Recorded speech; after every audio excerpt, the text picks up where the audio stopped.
하늘에 계신 우리 아버지여, 이름이 거룩히 여김을 받으시오며 나라가 임하시오며 뜻이 하늘에서 이루어진 것 같이 땅에서도 이루어지이다.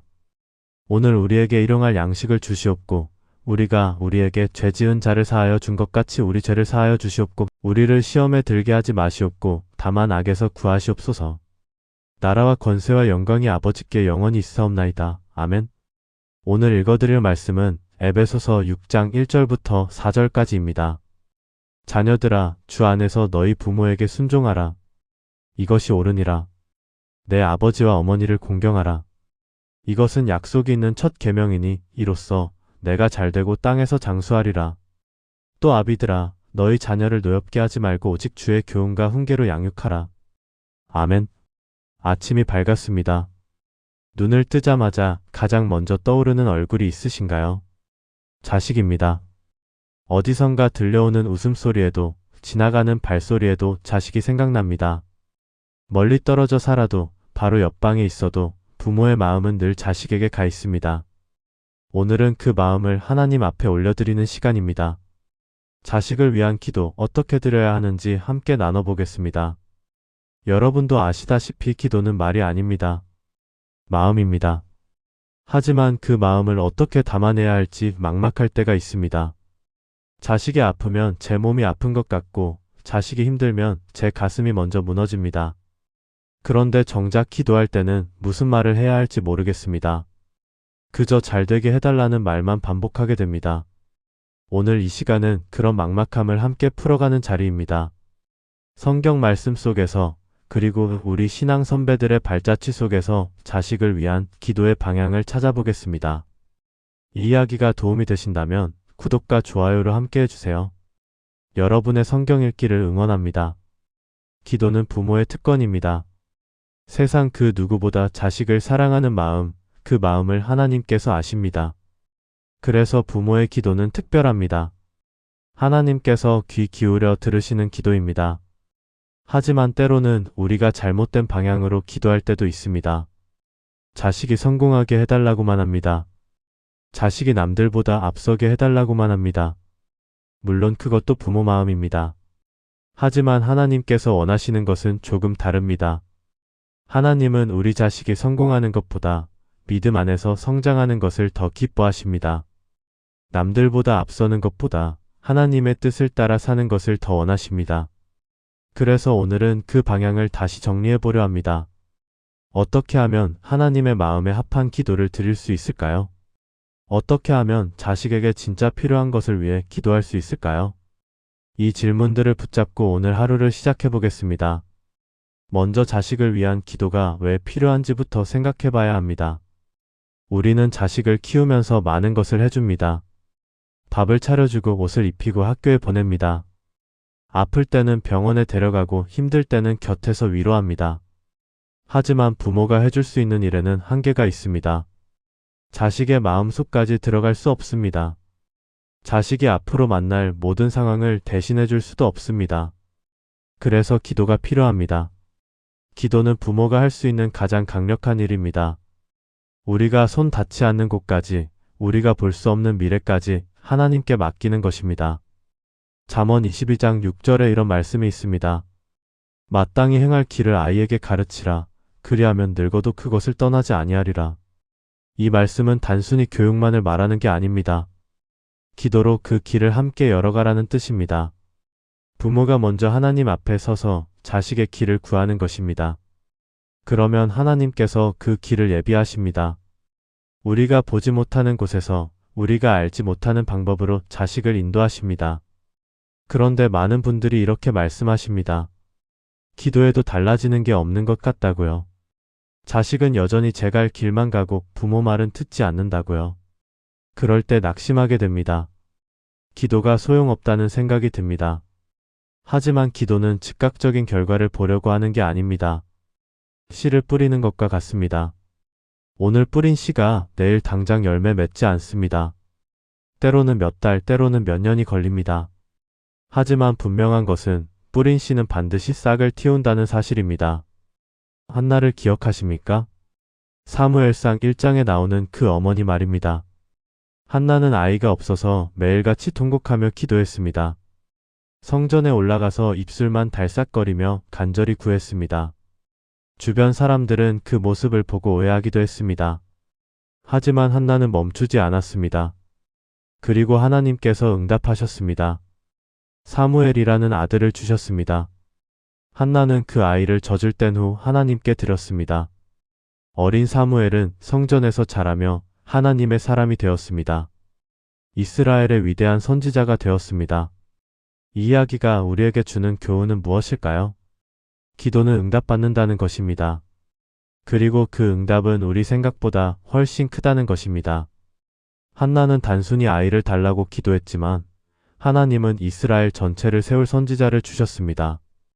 우리도 마찬가지입니다. 자식을 위해 기도할 때 하나님께서 우리 생각보다 더 크게 응답하십니다. 우리는 작은 성공을 구하지만 하나님은 그 인생 전체를 보고 계십니다. 우리는 당장의 평안을 구하지만 하나님은 영원한 구원을 예비하십니다. 그러니 낙심하지 마십시오. 오늘 드린 기도가 헛되지 않습니다. 하나님께서 듣고 계십니다. 때가 되면 반드시 응답하십니다. 지금까지 자식을 위한 기도가 왜 필요한지, 그리고 그 기도가 어떻게 응답되는지 살펴봤습니다. 다음은 구체적으로 무엇을 위해 기도해야 하는지 함께 나눠보겠습니다. 자식을 위해 기도할 때 가장 먼저 구해야 할 것이 있습니다. 바로 믿음입니다. 세상에서 성공하는 것보다 하나님을 아는 것이 먼저입니다. 좋은 대학에 가는 것보다, 좋은 직장을 얻는 것보다 하나님과 동행하는 삶이 더 중요합니다. 디모데후서 3장 15절에 이런 말씀이 있습니다. 또 어려서부터 성경을 알았나니 성경은 능히 너로 하여금 그리스도 예수 안에 있는 믿음으로 말미암아 구원에 이르는 지혜가 있게 하느니라. 어려서부터 하나님을 알게 하는 것, 이것이 부모가 자식에게 줄 수 있는 최고의 선물입니다. 돈도 명예도 언젠가는 사라집니다. 하지만 믿음은 영원합니다. 이 땅에서도 하늘에서도 그 자식과 함께합니다. 그러니 자식을 위해 기도할 때 이렇게 기도하십시오. 우리 아이가 하나님을 알게 해달라고요. 말씀을 사랑하게 해달라고요. 기도의 능력을 경험하게 해달라고요. 그리고 또 하나 중요한 것이 있습니다. 자식의 친구 관계를 위해 기도해야 합니다.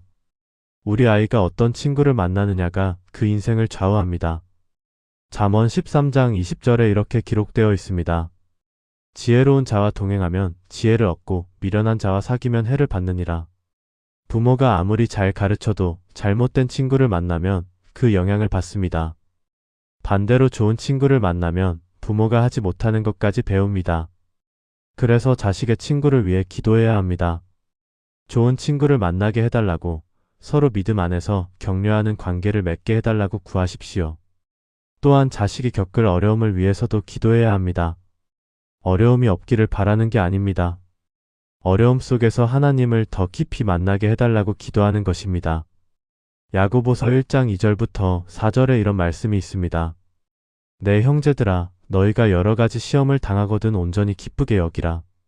이는 너희 믿음의 시련이 인내를 만들어 내는 줄 너희가 알미라. 인내를 온전히 이루라. 이는 너희를 온전하고 구비하여 조금도 부족함이 없게 하려 함이라. 시험과 어려움은 자식을 무너뜨리는 게 아닙니다. 오히려 강하게 만듭니다. 믿음을 단련시킵니다. 그러니 자식이 힘든 상황에 있을 때 그 상황을 없애달라고만 기도하지 마십시오. 그 속에서 하나님을 의지하게 해달라고, 그 시간을 통해 성장하게 해달라고 기도하십시오. 그리고 자식의 배우자를 위해서도 기도해야 합니다. 아직 어리다고, 아직 멀었다고 생각하지 마십시오. 지금부터 기도하는 것입니다. 어디선가 자라고 있을 그 사람을 위해 그 사람도 하나님을 알고 믿음 안에서 자라게 해달라고 구하십시오. 창세기 24장에 나오는 이삭과 리브가의 이야기를 기억하십니까? 아브라함의 종이 기도하며 리브가를 만났습니다. 하나님께서 예비하신 사람이었습니다. 우리 자식에게도 하나님께서 예비하신 사람이 있습니다. 그러니 지금부터 그 만남을 위해 기도하십시오. 두 사람이 믿음 안에서 만나고 하나님을 중심으로 가정을 세우게 해달라고 구하십시오. 마지막으로 자식의 사명을 위해 기도해야 합니다. 하나님께서는 모든 사람에게 각자의 사명을 주셨습니다. 우리 자식에게도 하나님께서 맡기신 일이 있습니다. 그 일을 발견하게 해달라고, 그 일에 헌신하게 해달라고 기도하십시오. 에베소서 2장 10절에 이렇게 기록되어 있습니다. 우리는 그가 만드신 바라 그리스도 예수 안에서 선한 일을 위하여 지으심을 받은 자니 이 일은 하나님이 전에 예비하사 우리로 그 가운데서 행하게 하려 하심이니라. 하나님께서 우리 자식을 지으실 때 이미 그 사명을 예비하셨습니다. 우리는 그것을 발견하도록 기도하는 것입니다. 세상이 원하는 길이 아니라 하나님이 원하시는 길을 가게 해달라고 구하는 것입니다. 지금까지 자식을 위해 무엇을 기도해야 하는지 살펴봤습니다. 다음은 어떻게 기도해야 하는지 그 방법과 자세에 대해 함께 나눠보겠습니다. 기도의 내용만큼 중요한 것이 기도의 방법입니다. 아무리 좋은 내용이라도 잘못된 방법으로 기도하면 응답받기 어렵습니다. 그렇다면 어떻게 기도해야 할까요? 첫째, 구체적으로 기도해야 합니다. 막연하게 잘 되게 해달라고 하지 마십시오. 무엇이 필요한지, 어떤 부분에서 도움이 필요한지 구체적으로 말씀드리십시오. 예를 들어 자식이 시험을 앞두고 있다면 단순히 합격하게 해달라고만 하지 마십시오. 집중력을 주셔서 공부한 내용을 잘 기억하게 해달라고, 시험 당일 긴장하지 않고 실력을 발휘하게 해달라고, 그리고 결과를 겸손히 받아들이게 해달라고 기도하십시오. 구체적인 기도는 하나님께서 우리 상황을 정확히 아신다는 믿음에서 나옵니다. 하나님은 우리보다 우리 자식을 더 잘 아십니다. 그러니 솔직하게 구체적으로 말씀드리십시오. 둘째, 꾸준히 기도해야 합니다. 누가복음 18장에 과부와 재판관 이야기가 나옵니다. 과부는 포기하지 않고 계속 찾아갔습니다. 재판관이 귀찮아할 정도로 끈질기게 요청했습니다. 결국 재판관이 그 청을 들어줬습니다. 예수님께서는 이 비유를 통해 낙심하지 말고 항상 기도하라고 가르치셨습니다. 자식을 위한 기도도 마찬가지입니다. 한두 번 기도하고 포기하지 마십시오. 매일 꾸준히 포기하지 않고 기도하십시오. 응답이 더디다고 실망하지 마십시오. 하나님의 때가 있습니다. 우리 시간표가 아니라 하나님의 시간표대로 응답하십니다. 그러니 계속 기도하십시오. 셋째, 감사하며 기도해야 합니다. 빌립보서 4장 6절에 이런 말씀이 있습니다. 아무것도 염려하지 말고 다만 모든 일에 기도와 간구로 너희 구할 것을 감사함으로 하나님께 아뢰라. 구할 것을 감사함으로 아뢰라고 했습니다. 아직 응답받지 못했는데 어떻게 감사할 수 있을까요? 그것은 하나님께서 반드시 응답하실 것을 믿기 때문입니다. 이미 들어주셨다는 믿음으로 감사하는 것입니다. 자식을 위해 기도할 때도 마찬가지입니다. 저 아이가 변하지 않는다고 불평하지 마십시오. 하나님께서 저 아이를 주신 것에 먼저 감사하십시오. 지금은 힘들어도 앞으로 변화될 것을 믿고 감사하십시오. 감사는 믿음의 표현입니다. 감사하며 기도할 때 우리 마음도 평안해집니다. 넷째, 말씀과 함께 기도해야 합니다. 성경 말씀을 붙잡고 기도하십시오. 하나님께서 약속하신 말씀을 선포하며 기도하십시오. 예를 들어 자식의 건강을 위해 기도한다면 시편 103편 2절부터 3절 말씀을 함께 기도하십시오. 내 영혼아 여호와를 송축하며 그의 모든 은택을 잊지 말지어다. 그가 내 모든 죄악을 사하시며 내 모든 병을 고치시며. 말씀은 살아있고 운동력이 있습니다. 우리 기도의 능력을 더해줍니다. 말씀을 붙잡고 기도할 때 우리 믿음도 강해집니다. 다섯째, 금식하며 기도할 때도 있어야 합니다. 자식 문제가 심각할 때, 특별히 간절한 일이 있을 때 금식 기도를 하십시오. 마태복음 17장 21절에 예수님께서 이렇게 말씀하셨습니다. 이런 종류는 기도와 금식이 아니고는 나가지 아니하느니라. 금식은 우리의 간절함을 표현하는 것입니다. 육신의 필요보다 영적인 필요를 더 중요하게 여기는 것입니다. 물론 건강 상태를 고려해야 합니다. 무리하게 할 필요는 없습니다. 하지만 가능하다면 한 끼라도 금식하며 자식을 위해 기도하십시오. 하나님께서 그 간절함을 보십니다. 지금까지 기도의 방법에 대해 살펴봤습니다. 다음은 기도할 때 주의해야 할 점들을 함께 나눠보겠습니다.